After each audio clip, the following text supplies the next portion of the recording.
everyone. I hope everyone's doing well. So in today's video, I'm going to show you how to make a vegan, gluten-free, no soy turkey roast. Well, let's call it a no turkey roast. So I'll show you how to make this no turkey loaf two ways.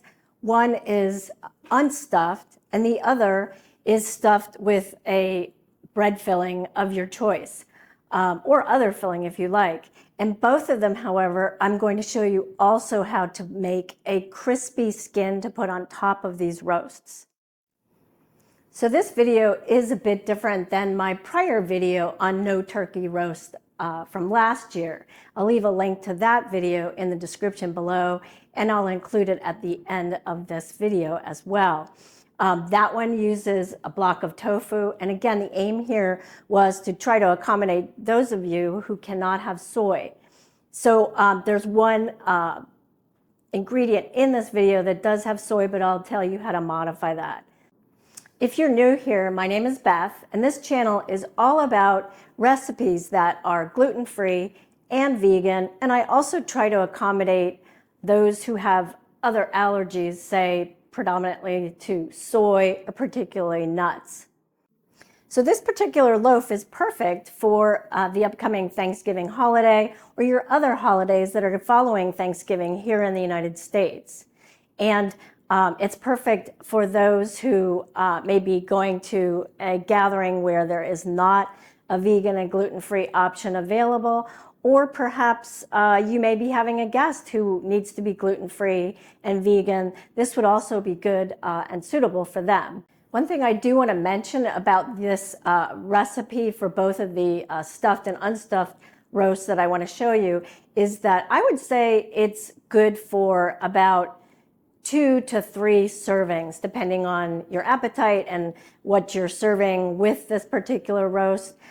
So if you want to make it larger to accommodate more than 2 to 3 people, then just double the recipe, or perhaps make 2 separate roasts. So let's move on to me showing you how to make both versions of this no turkey loaf. I'll start by showing you how to make the unstuffed no turkey roast. So the ingredients for both of the stuffed and the unstuffed are almost identical with a few variations. I'll point those out along the way, and I'll include those in any written recipes. To a medium-sized bowl, add 1 cup of chickpea flour, then 1/2 cup of pea protein. I'll leave a link in the description for the product that I used. Add 1/2 cup of tapioca starch, 1 tablespoon of nutritional yeast, 1 teaspoon of poultry seasoning, 1 teaspoon each of garlic powder and onion powder,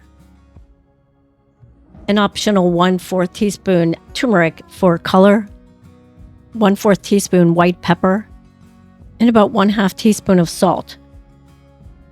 I then whisked all of these dry ingredients together, and I tried to reduce the lumps as best as possible. In a separate small bowl, I added 1 teaspoon of lemon juice, 1 teaspoon of maple syrup, and finally 2 tablespoons of olive oil. You can also use melted vegan butter, as I do with the stuffed version. Then to a saucepan, add 1 cup of no chicken broth or vegetable broth. Then you want to add 1 teaspoon of agar powder, or known as agar-agar. I'll leave a link in the description as to where you can find this. But you want to bring this to a low simmer, and when it does, you want to whisk it to mix the agar in with the broth, and you want to allow it to simmer for about 1 minute to 1.5 minutes to allow the mixture to thicken. You then want to add all the other wet ingredients to this agar broth mixture, and you want to whisk everything together. Make sure you use a spatula to clean out the saucepan because the agar mixture will stick to the bottom, and you want as much of this gelled agar as possible into your recipe.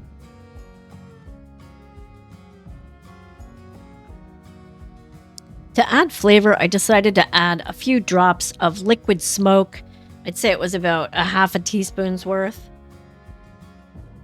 And to add umami, I added about 2 teaspoons worth of miso paste. Now you can get a chickpea version of miso if you want to be completely soy-free.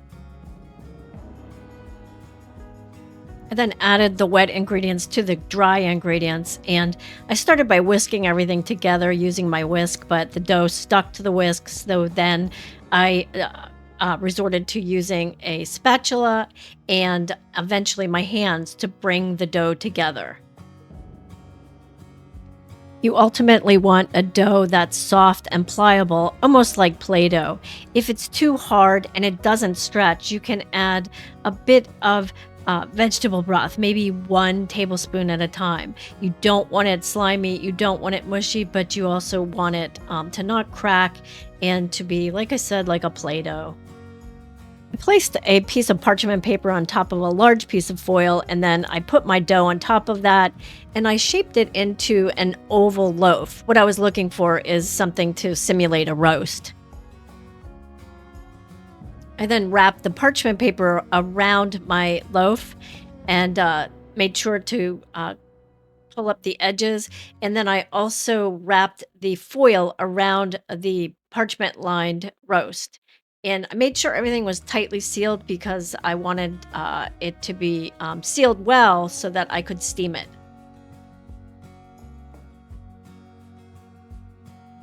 I created a steamer basket by placing a colander over a pot of boiling water. I placed my roast inside of there and I put a lid on it and I steamed it for about 1 hour, but I did flip it halfway through. After I finished steaming it, I took it out of the steamer basket and I placed it on the counter to allow it to come to room temperature. It took about 1 hour. I then removed the foil and the parchment paper from the loaf, and I then dried off the loaf with some paper towels. I then wrapped the loaf in some plastic wrap, and I placed it in the refrigerator to cool overnight. This step is important, so you'll have to plan in advance of serving. The next day, I placed 2 tablespoons of vegan butter into a small bowl, and then I microwaved that to melt the butter. To that, I then added 1 tablespoon of soy sauce. It's gluten-free, but you can use coconut aminos if you want to avoid soy. I added then 1/2 teaspoon of onion powder and 1/2 teaspoon of garlic powder. I also added a bit of black pepper, maybe 1/4 teaspoon. I also added 1/2 teaspoon of poultry seasoning. I then whisked all of these ingredients together. This is going to serve as the basting sauce for the exterior of the roast as well as its skin. I'm going to show you how to make this skin. So I placed the roast onto a baking tray that I lined with foil and parchment paper, and then I started brushing on the marinade. I made sure to cover the entirety of the roast, both the top, the bottom, and the sides. But you do want to reserve the remaining basting sauce to put on the exterior of the skin. To make the skin, you need rice paper wraps. These are the wraps you use to make summer rolls or spring rolls. And you want to have a plate next to your roast that has some warm water in it, and you want to soak the rice paper in the water, I'd say for about 20 seconds, and then flip over and do another 20 seconds. You want it soft and pliable, but you don't want it to rip. And then you're going to take that rice paper and you're going to wrap it around the roast. As you can see, it forms nicely over the roast.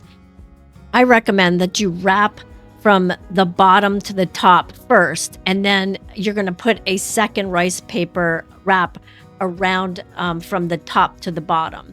That way you're not showing the seals or the folds at the top of your roast.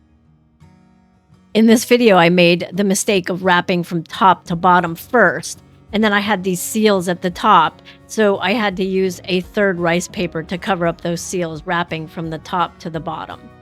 But it just made for extra crispy skin. So you could put on 2-3 rice papers if you like. But you want to aim to wrap that rice paper tightly around the roast and make sure that all of the edges and crevices are tightly pressed against the roast. Then you want to brush the exterior of the roast with the remaining basting sauce. You want to put it on the top and the bottom and the sides and just use up all of that liquid so it soaks into the rice paper and flavors it nicely, and then it will crisp up when you bake it. You then want to bake the roast for 45 minutes in a 375-degree Fahrenheit oven. You also can crisp up the skin a bit under the broiler, but please watch that it does not burn. It may take just a very short time to crisp up that skin. You want to let this set for about 10 to 15 minutes so that it's not too soft to slice, but as you can see, this does slice nicely and the skin remains intact on each piece. So I'm going to move on next to showing you how to make the stuffed roast, but I'm not going to take you through the whole recipe because it's the same with a few variations. And stick around because I'll be giving a taste test.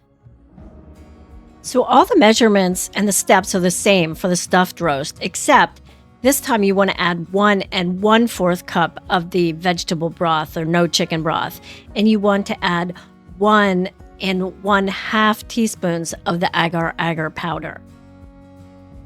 All the other ingredients and the steps are the same both prior to this point and after this point, except for how you fold the roast, and I'll show you that. So for the stuffed roast, instead of making an oval loaf, you want to press down the dough onto your parchment paper and foil, and you want to make a rectangular shape. I used a rolling pin to get a nice rectangular shape so that I could then fill that with the stuffing and then fold over the edges over the stuffing. So there's 2 ways you can stuff it. I'm placing all of the stuffing in the center, and then I'm folding the edges over, and the stuffing will be in the center as similar to a tofurkey style loaf. The other option is you could put all the stuffing on the end and then roll it over in a roulade fashion. However you choose to roll it, you want to make sure that all of the exterior of the dough is sealed. You don't want cracks, you don't want it separating, and you don't want any holes for anything to leak out. So that's what I'm doing here, is I'm pressing everything together to make sure it's all closed. So from here, you follow the same steps. You just wrap it up in the parchment paper and the foil. You do the steaming for 60 minutes and then allow it to rest and then store overnight. The next day, you do your basting and put on the rice paper. You probably need more rice paper since this will yield a slightly longer and larger loaf. I baked my stuffed roast for 45 minutes in a 375-degree oven. Well, it was a toaster oven. I'll explain why. So here's my roast that I allowed to sit for 15 minutes after being in the oven. And I have to let you know that I burned the skin on the top when I did the broiling of the top of the skin to brown it. I am currently without 2 ovens functioning, and so I'm cooking in a toaster oven, and this portion got too close to the heating element, and oh well, it isn't Thanksgiving without burning something, right? Anyway, I'm going to still show you how this cuts, and then I'll do a taste test. It's still quite hot for me to handle. It's a little hard for me to hold. There's my first slice. I'll put that aside here. Cut the skin. As you see, this is the skin. I mean, it is like skin on a turkey. So it's also crispy and delicious. So I'm gonna put this here, move this back just a bit to cut this. Well, I can't, it's sticking. Well, there's a slice with some stuffing inside. I didn't put a ton of stuffing inside. Here's a nice slice to show you. It's sticking a bit on the bottom of my cutting board. Gotta slice through the skin. So here's a slice with the stuffing. There you can see the crispy skin. I'll put this here. I'm going to slice up another slice, and then I'm going to have this. This is going to be my lunch, and I'll give you my impression of what it tastes like. So I made gravy and stuffing to enjoy with this roast. I'm going to leave a link below in the description to a video which has recipes for gluten-free and vegan stuffings, two kinds, and also gravy. I encourage you to serve this with gravy, with stuffing, and also mashed potatoes would be good. That video also features a fresh cranberry relish, which would be perfect with this. So here's my plate. I have my turkey here. I have to have my turkey with, I have some extra stuffing on the side, and that's the same stuffing I use to stuff the turkey loaf, and cranberry sauce because I just like the combination. But I'm gonna give the turkey a taste and let you know my thoughts. You see this skin? I mean, does that not look like crispy turkey skin? Maybe it's too realistic, but let me give this a taste. So here goes. I'm going to give it a taste test. I do recommend putting gravy on it, given that it has a chickpea flour and the pea protein, and it comes out a bit like a baked product, but the flavor is definitely that of, a poultry, a turkey, given the poultry seasoning.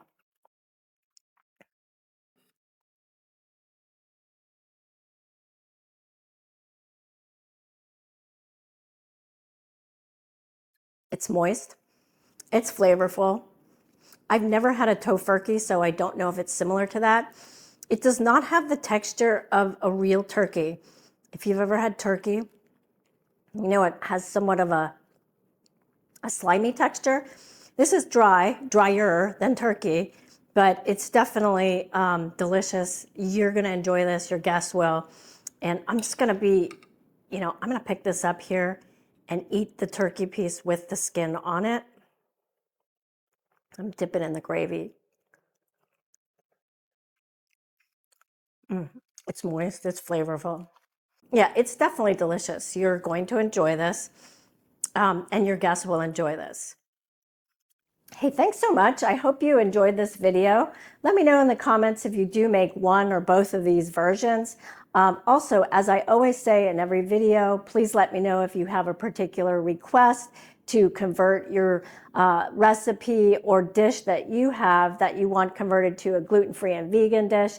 Let me know in the comments. And again, check out these next videos for learning how to make the turkey roast made with soy, that's tofu, and also some other holiday side dishes.